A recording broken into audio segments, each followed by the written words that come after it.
Welcome to the FF Forge. My name is Steve, and today we will be going over all of the rankings for each of the positions, one video at a time, starting with the wide receivers, and then the running backs, and then I have my projections done for quarterbacks and tight ends, so we will be able to see those projections as well as some rankings and thoughts on those positions. To be clear, these are my initial rankings for the wide receivers, for every position really, but we're on the wide receivers right now. So these are the initial rankings, and I will be editing them from here, especially once I get my projections done so I can see a little bit more of what the factors that I like to rate these players on are saying to me. For instance, someone like Terry McLaurin is someone that I would like to get higher up on this list due to the matchup this week,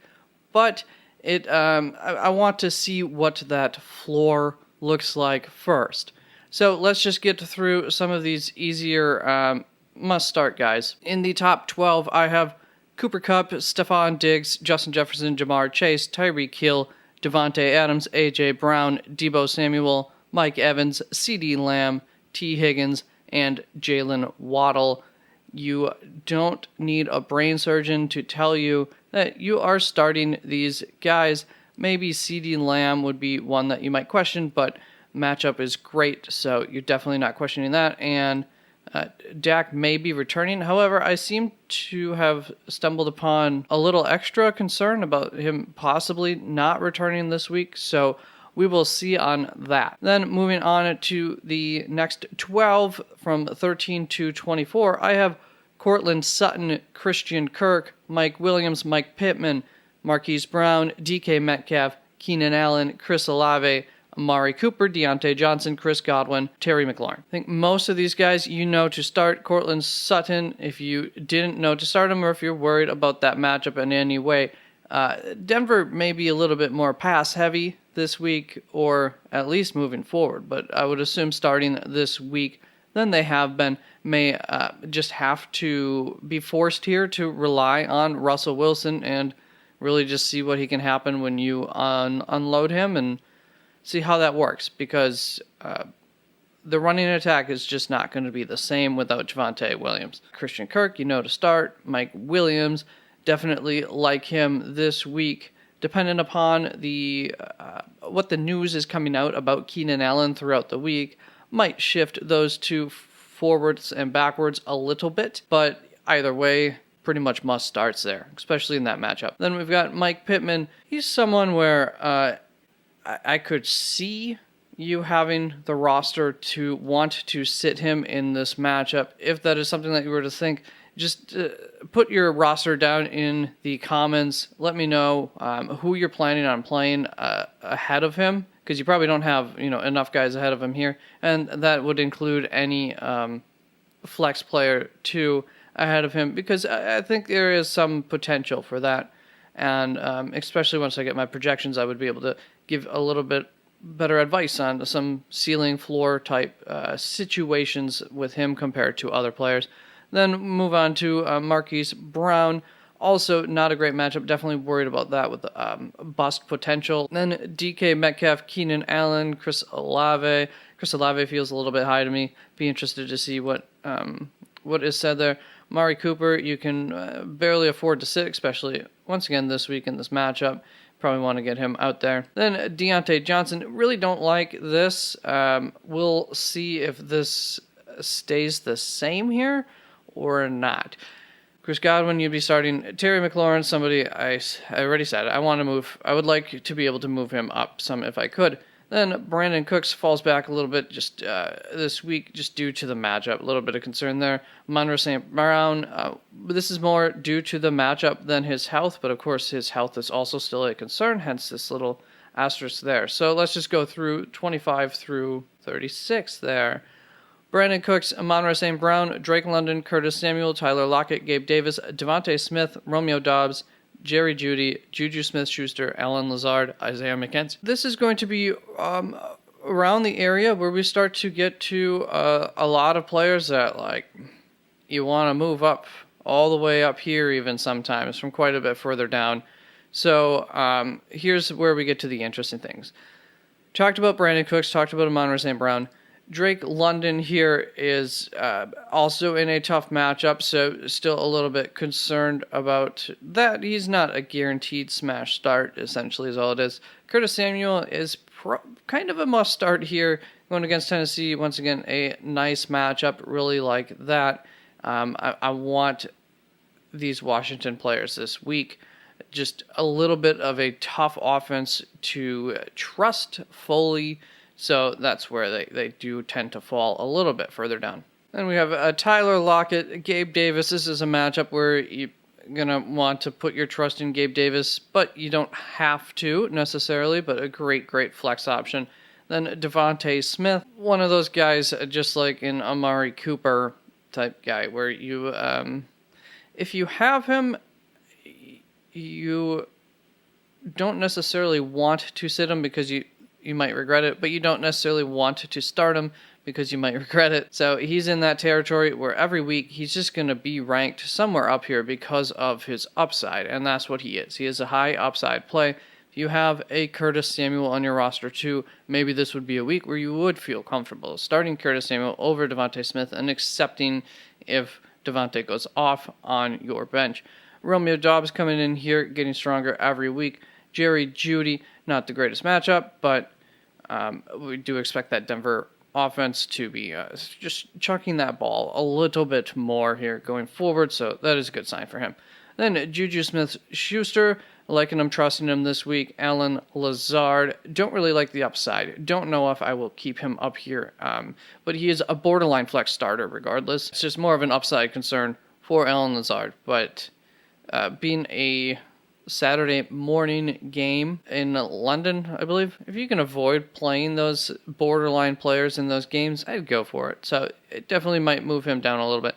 Then Isaiah McKenzie, also a good matchup. Really like him this week if he can come back from that concussion in time to play.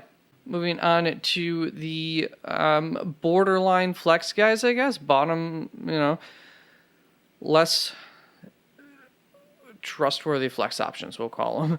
Adam Thielen, DJ Moore, Brandon Ayuk, Rashad Bateman, Robert Woods, Elijah Moore, Corey Davis, Jahan Dotson, Tyler Boyd, Garrett Wilson, George Pickens, Darnell Mooney.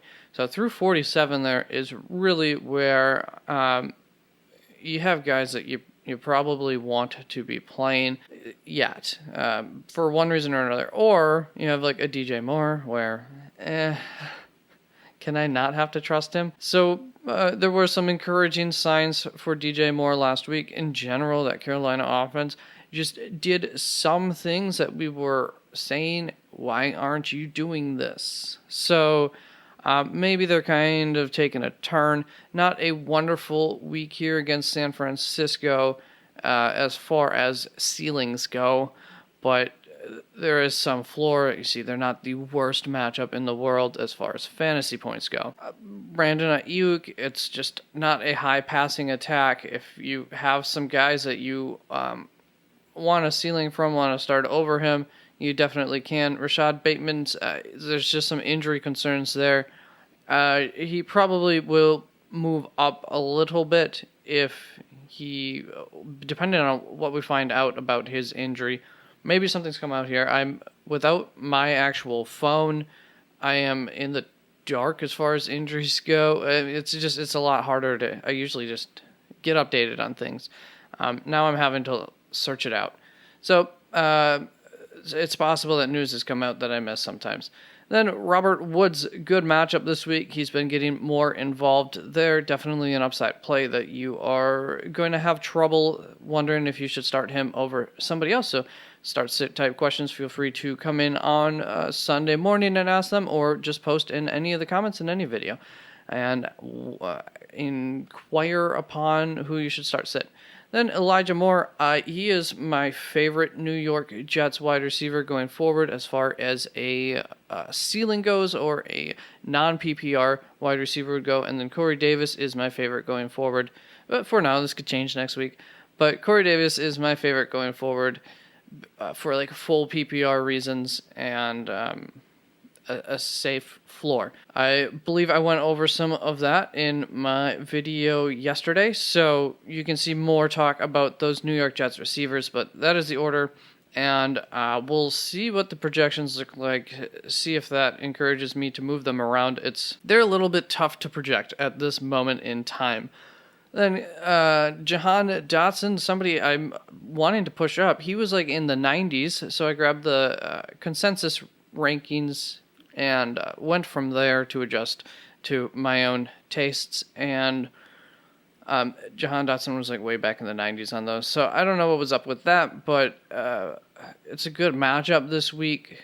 If I was looking for a ceiling, I would like him over Allen Lazard, for instance. And Tyler Boyd, the always trustable potential Tyler Boyd for a flex wide receiver 3 type guy. Garrett Wilson, once again, I am concerned. I'm trying to not play him if I can avoid it this week. Is how it goes, even though that is an enticing matchup to get involved in. George Pickens, not going to be the best week to be taking a rookie quarterback and any of his weapons. So very concerned about that, but liking the prospects going forward for that. Then Darnell Mooney showed some life. I don't know about having him this high. And then let's move on to our wide receiver 4s, right? 5s? 12, 24, 36, 48, 5s. Our wide receiver 5s are Josh Reynolds, Mike Thomas, Zay Jones, Mike Gallup, Marquez Valdes-Scantling, Matt Collins, Devontae Parker, Noah Brown, Josh Palmer, Devin Duvernay, Nico Collins, Robbie Anderson. Zay Jones, I know we should have this warning on. So Josh Reynolds is a guy whose ranking is really just kind of in a holding space here, waiting on Amon-Ra St. Brown, more news on that. So we'll see exactly, but he can definitely move up a little ways towards into this territory around the 35 range. Then Michael Thomas, also waiting on news from his injury, what his prospects are this week a little bit. So he could move up, but not the most wonderful matchup there against Seattle. Opportunities are going to be limited for these New Orleans receivers, or they should be, just based on how Seattle likes to eat clock. But, another guy that can move up. Zay Jones, also kind of in holding. He could move up probably a little ways over. We'll see about that. More so, I personally, as a Christian Kirk holder, would like Zay Jones to play so he can distract defenses. Then Michael Gallup, really good matchup. It's just a matter of workload at this point. He's being brought in, got the touchdown last week. That was wonderful, but I want to wait until he's getting a higher snap share in that offense before starting him if I can avoid it. Marquez Valdes-Scantling, good matchup. I like him this week. Matt Collins,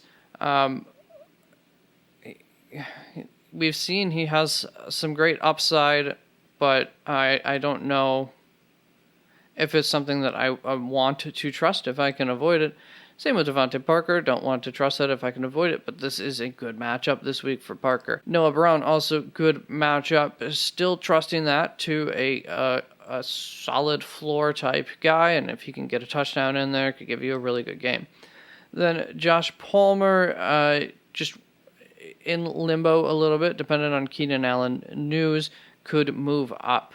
Same with Devin Duvernay, could move up depending on Keenan Allen news.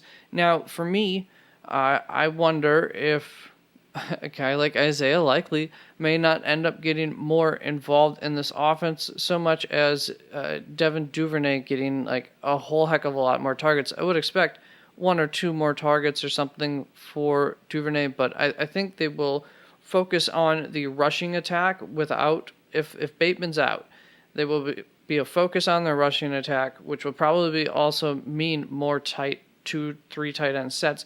Now, I don't know that Isaiah Likely they trust him to block, so I don't think he's the tight end that they bring in there for 2 tight end sets to block, but maybe they have 3 tight end sets where Isaiah Likely's kind of a proto tight end wide receiver. And because I don't think I like Devin Duvernay quite a bit. I like James Prochet quite a bit as role players on teams. Don't think they're wide receiver ones. Don't think they can handle that load. So I'm not going to be shooting Devin Duvernay way up the rankings if Rashad Bateman is not playing this week. And then Nico Collins and Robbie Anderson to round out our wide receiver fives. There are solid options that you can throw out there and hope for the best in any given week. Then after that, interesting players. It's tough to trust Jarvis Landry. Same with Chase Claypool, Marvin Jones. I mean, he's fine, but there's really not much upside with him. Donovan Peoples-Jones. I'll be interested to see what my projections think of him. He could be a guy to move up a little bit. Alec Pierce is on the rise. Not really the week to trust that, though. Same with Rondale Moore. Don't really... If he had done more last week, that'd be great. There were some positive signs, so that is awesome. But going up against Philly, I am terrified for this Arizona offense this coming week. Absolutely terrified. It could be bad. DJ Shark coming back from injury here this week. Probably would shoot up a little ways, but don't love the Detroit offense as much as most weeks. They're just not going to have the same kind of volume as they do against most opponents. New England, another team, especially with their quarterback issues, where it's going to be a lower play total in the game and a lot of clock eating. And we can't trust this Detroit offense to force New England's hand into some sort of shootout scenario. So expect that to be if Detroit's on fire and has a really, really good game, obviously they could put up a lot of points and a lot of fantasy points as a result, but odds are they won't put up as many points as they have in a lot of games. Jacoby Myers is obviously thus a good option, especially with the possibility of that scenario that I just spoke about of Detroit just being on fire and scoring quickly. Putting New England into a situation where they're going to have to pass some. But wait on that new injury news. Sky Moore on the rise, just not enough usage yet to trust. Kyle Phillips with the injury to is someone to keep an eye on. Maybe a DFS type play. Greg Dortch is out. He's playing, but Rondale Moore's back. That's his role. Julio Jones, I'll be interested to see what the projections say on that. And then Khalil Shaker is a deep sleeper guy in case Isaiah McKenzie is injured. He would be someone to probably take a shot on in DFS. Probably not daily fantasy, though. But that is a juicy matchup if you are crazy.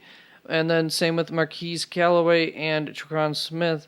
Waiting on some injury news for rankings for those guys, and Wan'Dale Robinson and Kadarius Toney are two names to keep an eye on, but I'm really not trying to play them this week. They were more waiver wire type names. And Hunter Renfrow, will just wait to hear on that news for him. That is it for the wide receivers. Before I go, we'll just mention all of these rankings will get put up onto the website at the latest by as early as I can on Friday, and updated to some extents. And that would be at www.theffforge.com. Link is down in the description. All right, goodbye.